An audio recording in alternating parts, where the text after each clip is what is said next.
یہ شہادت ان سے اس لیے لی جائے گی کہ یہ ثابت ہو جائے کہ تمہارا رب بستیوں کو ظلم کے ساتھ تباہ کرنے والا نہ تھا، جبکہ ان کے باشندے حقیقت سے ناواقف۔ ہر شخص کا درجہ اس کے عمل کے لحاظ سے ہے، اور تمہارا رب لوگوں کے اعمال سے بے خبر نہیں ہے۔ تمہارا رب بے نیاز ہے اور مہربانی اس کا شیوا ہے۔ اگر وہ چاہے تو تم لوگوں کو لے جائے اور تمہاری جگہ دوسرے جن لوگوں کو چاہے لے آئے، جس طرح اس نے تمہیں کچھ اور لوگوں کی نسل سے اٹھایا ہے۔ تم سے جس چیز کا وعدہ کیا جا رہا ہے وہ یقیناً آنے والی ہے، اور تم خدا کو عاجز کر دینے کی طاقت نہیں رکھتے۔ اے محمد کہہ دو کہ لوگو، تم اپنی جگہ عمل کرتے رہو اور میں بھی اپنی جگہ عمل کر رہا ہوں۔ ان قریب تمہیں معلوم ہو جائے گا کہ انجام کار کس کے حق میں بہتر ہوتا ہے۔ بہرحال یہ حقیقت ہے کہ ظالم کبھی فلاح نہیں پا سکتے۔ ان لوگوں نے اللہ کے لیے خود اسی کی پیدا کی ہوئی کھیتیوں اور مویشیوں میں سے ایک حصہ مقرر کیا ہے، اور کہتے ہیں یہ اللہ کے لیے ہے بزعم خود، اور یہ ہمارے ٹھہرائے ہوئے شریکوں کے لیے۔ پھر جو حصہ ان کے ٹھہرائے ہوئے شریکوں کے لیے ہے وہ تو اللہ کو نہیں پہنچتا، مگر جو اللہ کے لیے ہے وہ ان کے شریکوں کو پہنچ جاتا ہے۔ کیسے برے فیصلے کرتے ہیں یہ لوگ۔ اور اسی طرح بہت سے مشرکوں کے لیے ان کے شریکوں نے اپنی اولاد کے قتل کو خوشنما بنا دیا ہے، تاکہ ان کو ہلاکت میں مبتلا کریں اور ان پر ان کے دین کو مشتبہ بنا دیں۔ اگر اللہ چاہتا تو یہ ایسا نہ کرتے، لہذا انہیں چھوڑ دو کہ اپنی افطرا پردازیوں میں لگے رہیں۔ کہتے ہیں یہ جانور اور یہ کھیت محفوظ ہیں، انہیں صرف وہی لوگ کھا سکتے ہیں جنہیں ہم کھلانا چاہیں، حالانکہ یہ پابندی ان کی خود ساختہ ہے۔ پھر کچھ جانور ہیں جن پر سواری اور بار برداری حرام کر دی گئی ہے، اور کچھ جانور ہیں جن پر اللہ کا نام نہیں لیتے، اور یہ سب کچھ انہوں نے اللہ پر افطرا کیا ہے۔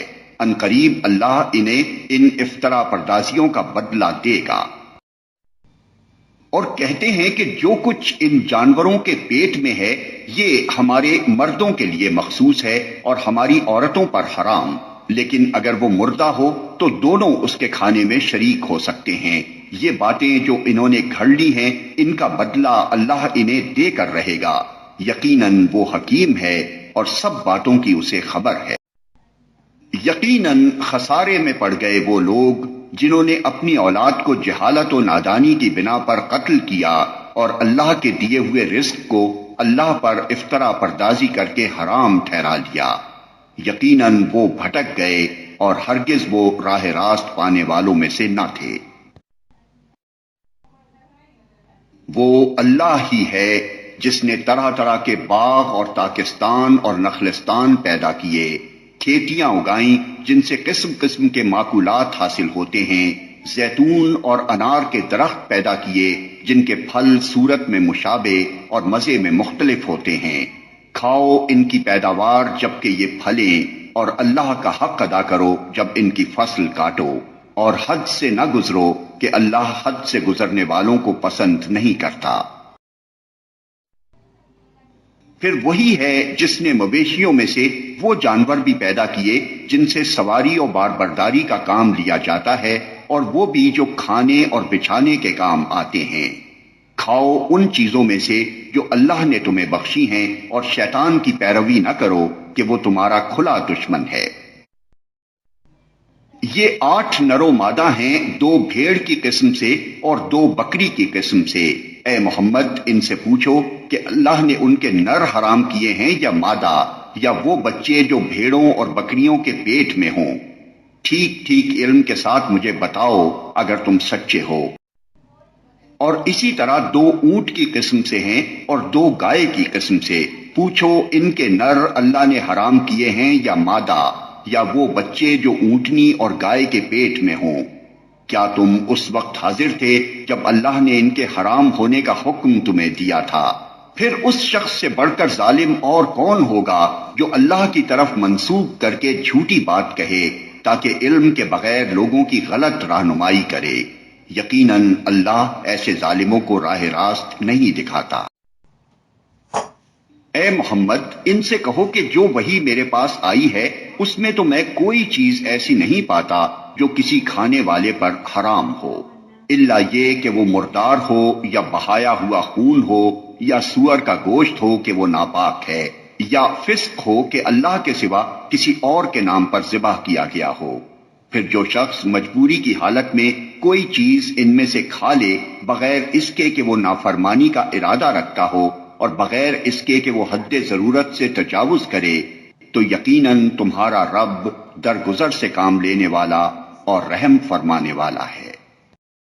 اور جن لوگوں نے یہودیت اختیار کی ان پر ہم نے سب ناخن والے جانور حرام کر دیے تھے، اور گائے اور بکری کی چربی بھی بجز اس کے جو ان کی پیٹھ یا ان کی آنتوں سے لگی ہوئی ہو یا ہڈی سے لگی رہ جائے، یہ ہم نے ان کی سرکشی کی سزا انہیں دی تھی، اور یہ جو کچھ ہم کہہ رہے ہیں بالکل سچ کہہ رہے ہیں۔ اب اگر وہ تمہیں جھٹلائیں تو ان سے کہہ دو کہ تمہارے رب کا دامن رحمت وسیع ہے اور مجرموں سے اس کے عذاب کو پھیرا نہیں جا سکتا۔ یہ مشرک لوگ تمہاری ان باتوں کے جواب میں ضرور کہیں گے کہ اگر اللہ چاہتا تو نہ ہم شرک کرتے اور نہ ہمارے باپ دادا، اور نہ ہم کسی چیز کو حرام ٹھہراتے۔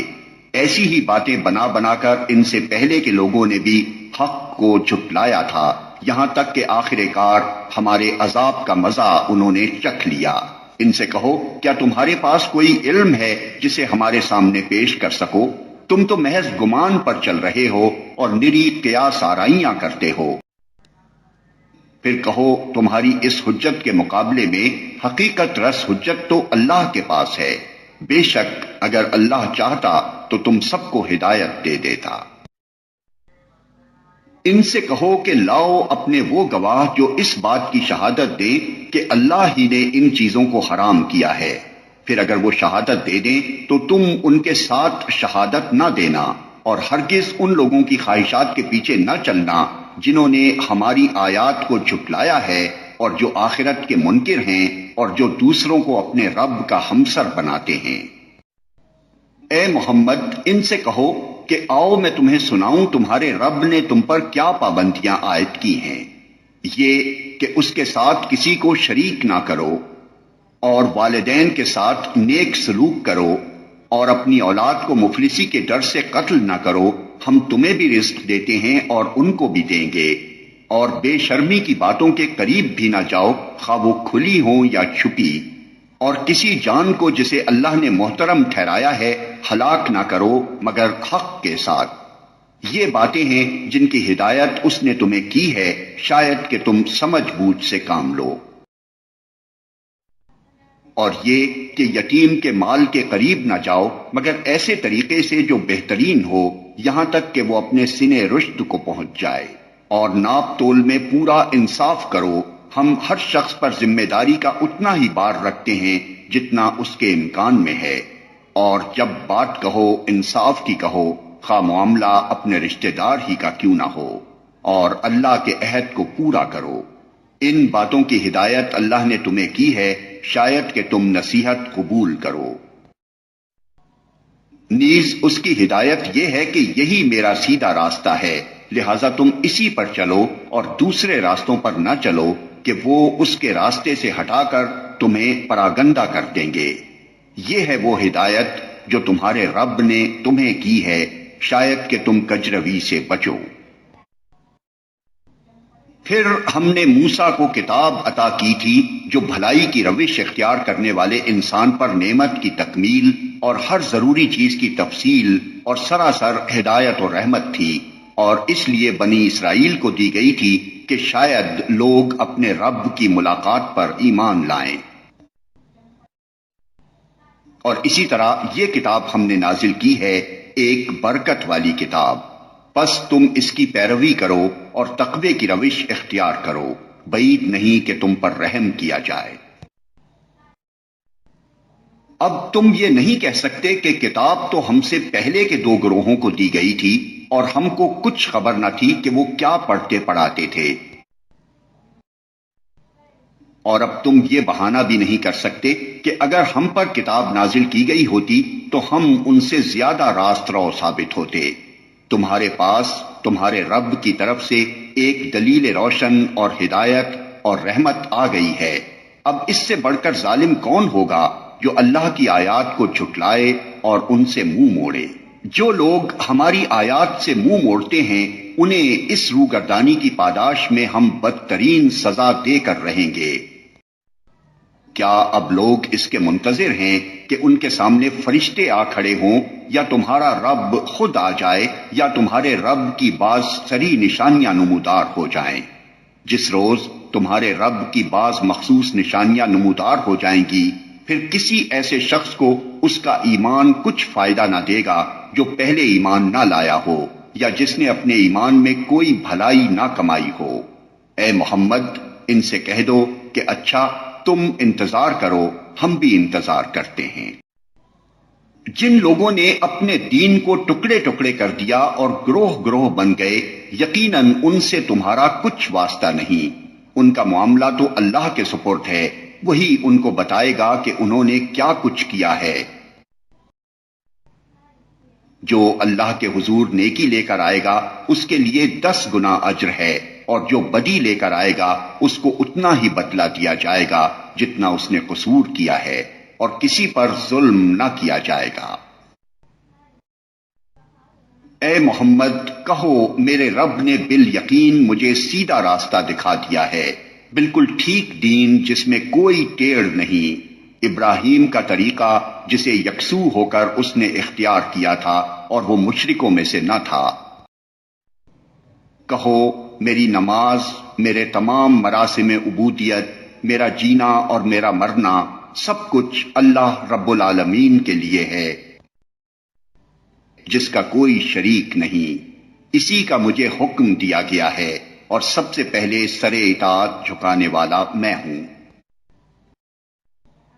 کہو، کیا میں اللہ کے سوا کوئی اور رب تلاش کروں، حالانکہ وہی ہر چیز کا رب ہے۔ ہر شخص جو کچھ کماتا ہے اس کا ذمہ دار وہ خود ہے، کوئی بوجھ اٹھانے والا دوسرے کا بوجھ نہیں اٹھاتا۔ پھر تم سب کو اپنے رب کی طرف پلٹنا ہے، اس وقت وہ تمہارے اختلافات کی حقیقت تم پر کھول دے گا۔